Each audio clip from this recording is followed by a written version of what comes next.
अस्सलाम वालेकुम एवरीवन, मेरा नाम है हुसनैन अली और आप देख रहे हैं हुसनैन फ्लेवर लैब। तो आज की वीडियो में हम बनाएंगे पिज़्ज़ा सॉस। चलाएं इसकी रेसिपी शुरू करते हैं।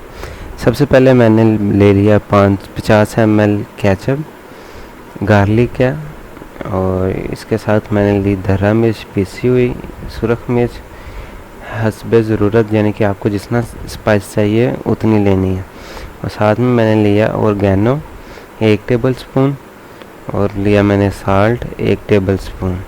क्योंकि हमारा ऑलरेडी जो है केचप वो गार्लिक है, इसलिए मैंने साल्ट यूज़ किया।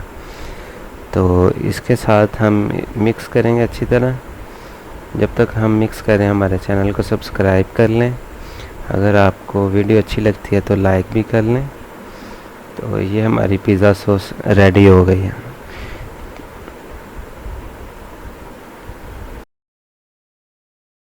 Thank you for watching. शुक्रिया। मिलते हैं हम नई वीडियो में। अल्लाह हाफिज़।